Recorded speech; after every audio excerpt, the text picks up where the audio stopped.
लड़की ने अपनी सारी कपड़े उतार दिए। वो अलग अलग पोज में पोज देने लगी। कैमरा उसे लगातार शूट करता रहा। उसके बाद भी उसे मेहमानों का मनोरंजन करना था। ये सब करने के लिए जिसने मजबूर किया वह उसका खुद का पिता था। बहुत जल्दी ही उस आदमी ने खूब पैसा कमाया, लेकिन लड़की को अपनी प्राइवेसी छोड़नी पड़ी। उसे लोगों की हंसी और बातें भी सहनी पड़ी। फिर भी उसने कोई विरोध नहीं किया, क्योंकि उसकी एक छोटी बहन थी जिसकी वह देखभाल करती थी। फिर उसके पिता ने अपनी बहन को भी इसमें शामिल करने की कोशिश की। ये लड़की की आखिरी हद थी। वह इसे सहन नहीं कर सकी। वो यकीन नहीं कर पा रही थी कि उसका पिता इतना क्रूर हो सकता है। आखिरकार वह और सहन नहीं कर पाई। उसने एक चाकू निकाला और उस दरिंदे को, जिसे वह अपना पिता कहती थी, उसे मार दिया। उसके बाद लड़की ने अपनी आजादी पा ली। उसने अपनी छोटी बहन की भी रक्षा की। लेकिन कहानी यहीं खत्म नहीं हुई। एक हफ्ते बाद उसके पिता ने एक खत छोड़ा था, जिसमें उसने कहा कि ये खत लड़की के बॉयफ्रेंड को दिया जाए। पर वो लड़का असल में उसका बॉयफ्रेंड नहीं था। वह सिर्फ एक दोस्त था, क्योंकि दोनों एक सपने को साझा करते थे। वह सपना एक रॉकेट बनाने का था, लेकिन हर बार वह असफल होता था। जब तक एक दिन उस लड़के की मुलाकात उस लड़की से पहली बार हुई।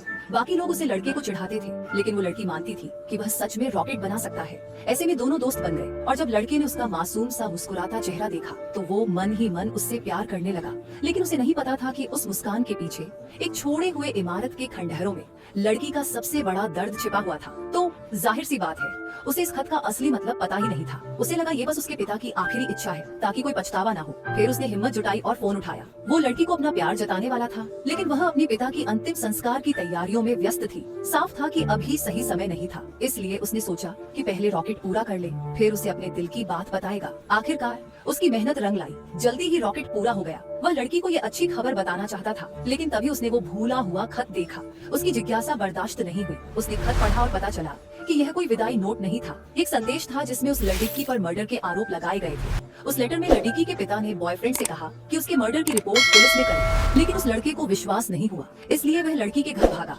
सच जानने की उम्मीद में। जब उसने उसका हंसता चेहरा देखा तो उसने